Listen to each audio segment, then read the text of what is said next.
It's the Rob from 106.1 Kiss FM alongside my broadcast colleague. What's up? Eric Cordes with WKDQ. The Blue World Order coming at you today. Look at us. Yeah, we are Blue World Order. And this is the last Enhancement talent for the year. So thank you for joining us as we kind of wrap up the things that are, wrapping up in the wrestling world here. We are almost 1 year in. We started right after Elimination Chamber in February of 14. So I guess after Elimination Chamber in 15 will be our 1 year.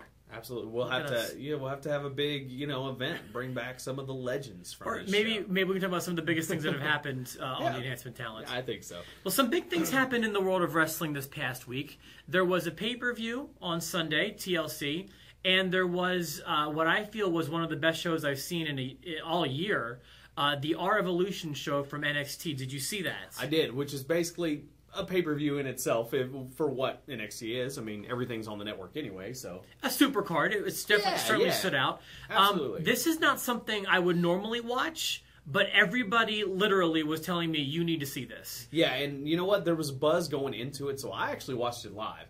And I gotta tell you, I am super impressed. That show was better than anything I've seen on Raw. That show was better than most of the pay-per-views we've seen this year. Okay, all those I agree with. I was a big fan of the NXT show, and I think there's some major potential here. There were, I would say, a few WWE pay-per-views that could top it this year, but most Raws and most pay-per-views, or all Raws and most pay-per-views, were not as good as what the kids on NXT did. And, man, I got to tell you, there wasn't a bad match on that show. If you haven't seen it, we really recommend that you go back and watch it. A few things stood out. First of all, everyone's talking about Kevin Steen or Kevin Owens. Kevin Owens, I mean, there was a big buzz already, and watching him in the opening match come out, and they put him against a guy who's kind of struggling in NXT to really find a character, but you knew it was going to just kind of be the bulldozer that it was. And if you've seen Kevin work before in Ring of Honor or anywhere else, you kind of know that's the kind of guy he is. But he's also a major heel. So the buzz that the crowd already had for him, especially in that little crowd, as much as they were cheering for him, all I could think of is, will this translate into the big stage? That's all I could think about at that time. Well, of course, things changed toward the end of the night, though. But we'll get to that. Okay. Other things that stood out to me was I finally got a chance to see the Vader Villains. Yeah. They're gimmicky, but they're fun. I really like them. I just don't know how that will translate to the main roster. I feel I see agree a big, I don't know, Adam Rose maybe effect coming on with that one. Okay. So I don't know how to take it, but I do enjoy their gimmick. I liked Finn Baylor's entrance and his face paint and his overall appearance. This is what's cool about that. I mean, he's already got a lot of buzz, just kind of like Kevin Owens is too. And people were very excited about seeing him on this roster. And, he had never been in any kind of gimmicky thing before. It was just him. What I like about this is if you've gone back and seen the tapings that they've done now for NXT, he is not in that getup for them. So what that tells me is, how smart is this guy? He's going to do big things for big events. He's a must-see guy on big events, and he's not just another great worker that just happens to be British. I mean, they've already got that, in Adrian Neville. So I think it's awesome. It was very memorable, and it should not be done every day. Yes. So that was a smart move, and I kind of hope that he doesn't need to change it, but tweak it. Don't make it the same thing every Super Show. Yeah, and that's kind of what I see coming. And that's brilliant. I mean, you're going to do big things on big shows.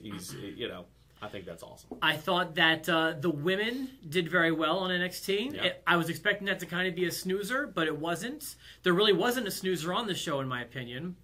And then I want to say everything about that main event worked for me. I don't watch NXT regularly, but they brought me right into what was going on. See, and this is what makes NXT so good on a standalone basis. If WWE does this right, I mean, it's perfect for developmental. Now, if they continue to market it right and people continue to be fans of this product as an additional brand, I can see it standing alone to where guys may make enough money and have enough exposure to where they don't care if they go to the main roster. That's what I would like to see, because I don't want to see guys like Adrian Neville go to the main roster if he's not going to be used properly. That's true. And I don't see a guy like Adrian Neville being used properly on the main roster. Okay. I hope he is, but I mean, it's just everything that happened. And then, of course, you have the long celebration. It drags out, and then to see Kevin Owens turn on his best friend, Sami Zayn was just, I mean, it was perfect. It's what everybody wanted to see. They didn't want to see him shake hands, They had a great tag team run in Ring of Honor, when they were Kevin Steen and El Generico. So I think that was a perfect ending. And yeah, it made me want to watch more NXT. And I want to say one more thing about the product in general is, remember how the old I guess which territory was the Mid-South stuff was all in that one building, and it looked really small and it had those flags hanging. This building is probably not that much bigger than that building, and they made it look, the Full Sail University, like a huge building. It looked like a Raw or a pay-per-view, and it probably only had a couple hundred people in there. I'd say less than 1,000 probably, but it looked major. And everyone cared about what was going on. Well, and you got that core group of people, and I'm sure since it's so close, you're having a lot of those people that don't get TNA anymore are probably frequenting these shows because it's in the same location. So you've got a lot of hardcore, diehard fans. The problem is you've got to see those different fans to really judge how characters work. So, don't get overly excited about the way that the crowd reacted to Kevin Owens and then send him into the main roster and expect that same thing because you won't necessarily get it. Yeah. And you still have to give that exposure to the rest of the familiar audience again. And since the product was so good and since Raw is 3 hours and dragging, let's do what I've proposed all along. Let's put NXT in that first hour. Is it usually an hour every week? I think so, yeah. I think it's usually that's an hour. A great idea. Just make that the lead-in. Yeah, let people get to know these characters ahead of time and let them get invested in them before you bring them to the main roster and not just on the network. So. Raw is too long. I mean, and don't forget this week, my goodness, you had a live SmackDown. Yes. You had 3 hours of Raw, 2 hours of SmackDown. I tribute to the troops. I think that's 2 hours. Yeah. It's like, my head's going to explode. Yeah. So it's like, I could really use something different. So after NXT on Sunday, there was a WWE pay-per-view. And Tables, Ladders, and Chairs, in my opinion, good pay-per-view.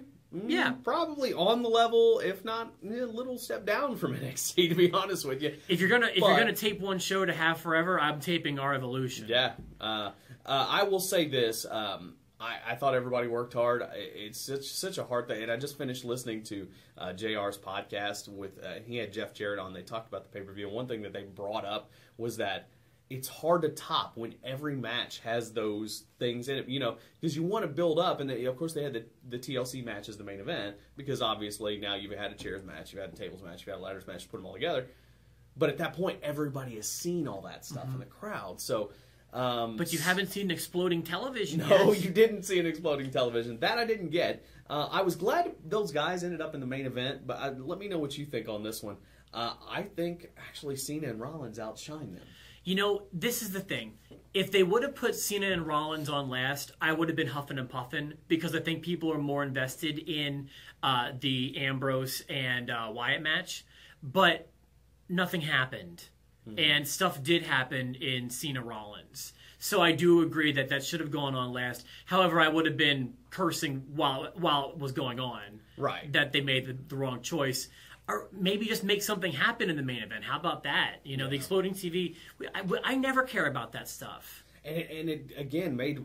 I don't think it made Ambrose look as crazy as they want him to look. It just kind of made him look dumb. And I'm worried about that character because I don't see it developing the way that I thought it was going to go. Plus, I'm almost positive if you unplug a TV like that, it's not going to shoot out fireworks. I'm no electrician or electrical expert, but my goodness, it's like a fireworks display when you unplug a TV from the back? Yeah, I mean, hey, I can get down with you throwing somebody in the ropes and then bouncing off, but a TV exploding, no, I'm sorry, you're going a little too far. Match of the night, what do you think on TLC? On TLC, it was easily the first match. It was Ziggler and Luke Harper. I agree. Great match. Crazy bumps in that match, but it was real and it was. I mean, you felt it, the emotion and Ziggler winning the title in his hometown and all that. great. I thought that was wonderful. I thought Cena and Rollins was good, but I thought maybe their cage match on Raw was even better. I actually liked the cage match on Monday. Yeah, it was good. It got a lot of time. It told a story. I kind of dug it. Yeah, and then the Brock involvement too. Yeah. Very good. But I'm interested to see where things go here, especially after the first of the year. We can talk more about it, but this is, the road to WrestleMania is right around the corner. We can start talking again about where people are going to fit in. And I see some definite people fitting in. I see some definite people that shouldn't be left out being left out, and we can discuss that at a later time. But overall, a good week of wrestling, and a couple good big shows. So looking forward to what 2015 holds. Thank you so much for watching throughout 2014. We appreciate it. We're growing and growing every day, and we thank you for that. Please subscribe to the videos in the corner, and feel free to send us your emails too. Those addresses are right down here. From my friend Eric. Hey, and for the Rob, have a very happy New Year. Share us with your friends. Give them the gift of the Enhancement talent.